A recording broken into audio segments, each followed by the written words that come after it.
Welcome to Africa Express. Today we are at the New York Stock Exchange and we are talking with the president of World Trade Center Africa Initiative. His name is Julius Steyn. Mr. Steyn, you are welcome to Africa Express. Thank you very much. It's a privilege to be here. Your headquarters is in South Africa, right? So that means you travel from here.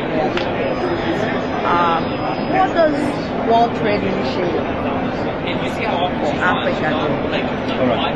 The main objective and exclusive objective of the World Trade Center Africa Initiative is to develop trade with Africa. The main objective that we have there is to create at least 1% additional trade over the next 60 months with Africa. That alone, if we are successful in achieving that, that will bring more than 3 times the aid that Africa receives annually from the G8. And it will create 60% more revenue than Africa requires to alleviate poverty on the continent. So our 1% goal is quite a significant goal in terms of developing the African continent. Now, you said you are in 13 African countries? At this moment, yes. Yeah, could you name some of them?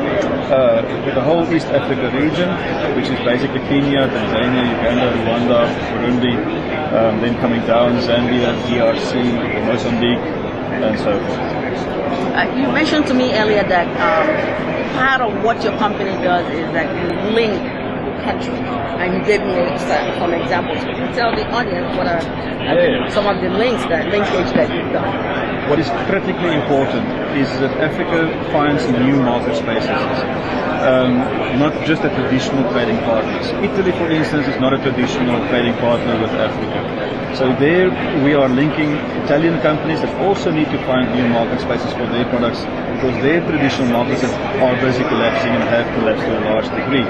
So what we do there is that we're linking these highly experienced, high-quality Italian companies with African partners for both import and export trade facilitation between the two countries.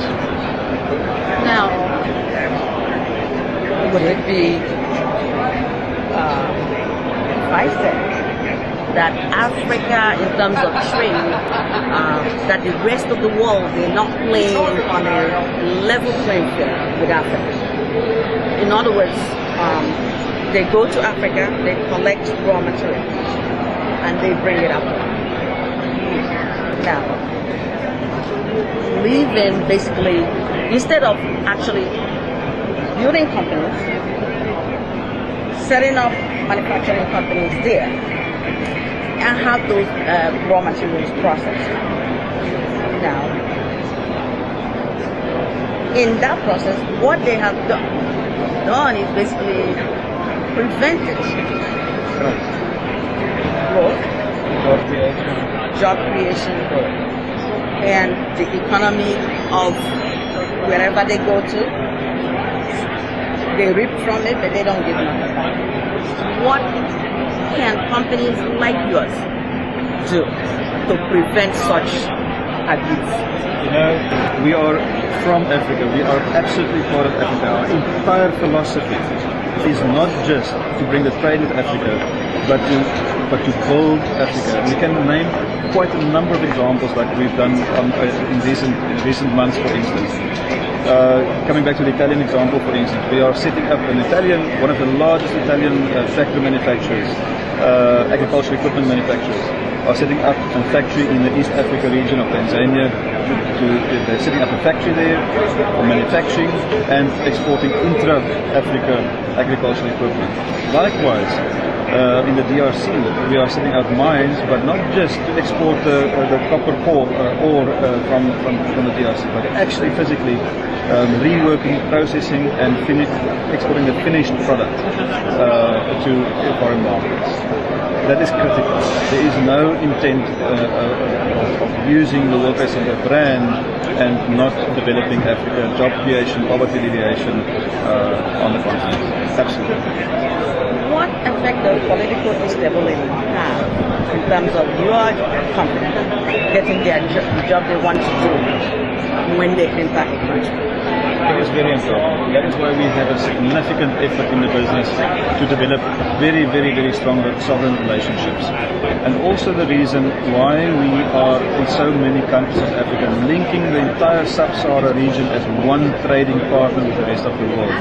It is important that Africa does not disappoint its foreign markets and foreign trade partners. Let's use another example of the copper, for instance. If you have a very large Chinese company buying copper, if you fail to deliver that product, it's going to be not a good reputation for Africa. It will build on a negative reputation. That's why we source from 3 to 5 different countries at the same time. Thereby, we are consistently able to fill our orders with foreign trade partners, even if there might be a possibility of a political instability in one of those 5 supplying countries. So we try to hedge the situation by being across Africa in a fully pan-Africa initiative.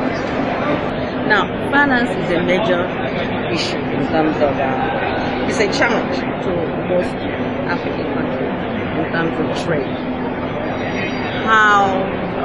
What have you found out as, or what method have you used in terms of encouraging the countries that are not financially well off to engage in the world trade?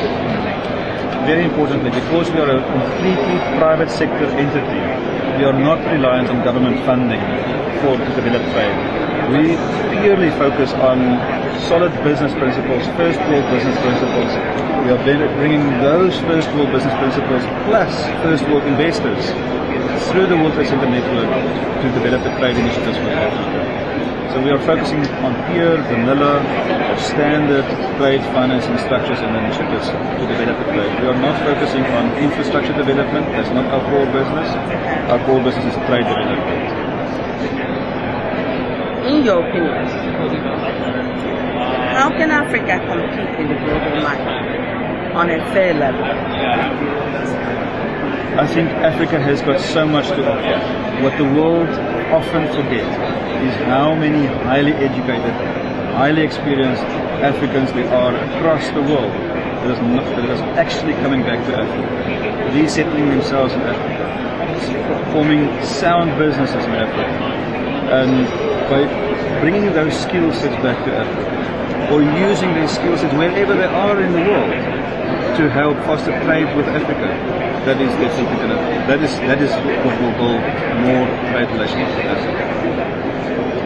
Now, also, one of the things that I've heard people say is that when things are imported into the Western countries, they are charged high tariff. But when goods are sent to Africa, of course, our governments are very lenient. Now, what do you see that the global market as a whole, or even the Western governments, how can they curtail this activity? Because again, it's deterring a lot of people from wanting to export overseas. It is true, but again through technology platforms, you know that there are almost 22,000 trade treaties worldwide.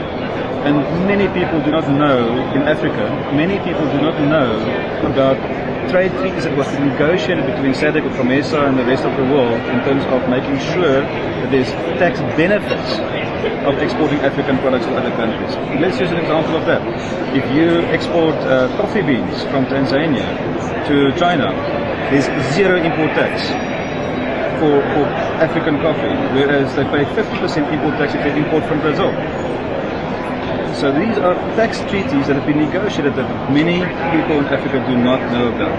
But we as the World Trade Center provide access to that kind of information and we focus on those transactions that will bring value to the continent. I'm sure my audience would like to know, you just mentioned one that is very important. Is there any other one that, you know, that the audience, there's somebody watching now benefit from? In terms of, just said cocoa, yes, the coffee. Coffee beans. Is there any other product? Beans, sugar, copper, a number of these elements. And there are a number of trade treaties where African countries in the SADC region is actually, and even in the COMESA region, are preferred trade partners with China and India and Europe. And the preferred trade partner brings significant tax benefits in what that country has to offer to those countries. But you know, if you are ignorant or do not understand these elements, then you are only going to see the negative components. Yes. That there are. Well, I just want to thank you for giving us an insight. Actually, I would like to have you back on the show because, again, when it comes to this trade issue with Africa, we have, because it's a new thing in terms of Africa having to import their goods outside. In the past, it has been there are so many hindrances that prevent them from doing that. Now, I think that more education from companies like yours, educating the public, the African public, in how you the importance of trade and how you can package your goods and all the tariffs and all that stuff. You know, I think it would help for the African small business who are trying to, you know, find a way to package their goods. That is why our company, for instance, focuses particularly on the SME business in Africa. Not necessarily on the big multinational, because they are overserviced by many other companies in the world. But the SMEs are left behind. They don't have access to capital, they don't have access to finance, they don't have access to information worldwide, and these are the companies that we are helping through the World Trade Center initiative.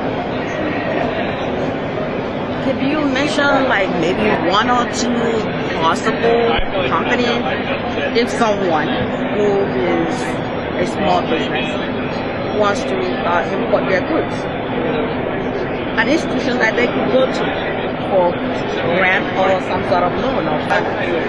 Okay. Apart from World Bank. Yeah. What we are doing is we don't focus on the grant side or on any of this kind of funding. We focus really because we are a private entity. All the stakeholders. Work with other agencies that you could refer. Yes. Or that you know. Oh, yes. Yeah, we have to refer clients to those entities we can. So who are those potential agencies? Like for instance USAID or the European Union and things like that, yes. Yeah. So that we can do. But our core business is not, we are not a typical company that rely on the aid component. We strongly believe that Africa is smart enough, strong enough, intelligent enough to stand on its own feet. Yes. It just needs to know how. And that's our goal. If you have an advice for a small business that wants to enter into the world trade or start exporting, what advice would you give them? In Africa. In Africa? Yes. In the countries that we are, we have a presence in each of those countries. Our website is very clear on how to contact any of our offices in those countries. I can't put it in any other way because it is a complex environment. It is a complex environment, but we will definitely try and help any SME that comes to our offices to take that entity and take it to a world market. Thank you so much for being on Africa Express. I really do appreciate you taking your time to speak with us and your patience all day. No, it's a pleasure. Thank you very much. Thank you very much. Thank you very much. You have been watching Africa Express. We've been talking with Mr. Steyn, the president of World Trade Center Africa Initiative. He's been talking about trading in Africa, small business. And again, they do have a website. So if you have further questions or issues choose to trade, to contact them or go to their website and take a look at what they do. Just Google it. Or Google, Africa. or Google them. Their head office is located in South Africa. Thank you for staying on this channel. Please continue to watch us. Thank you.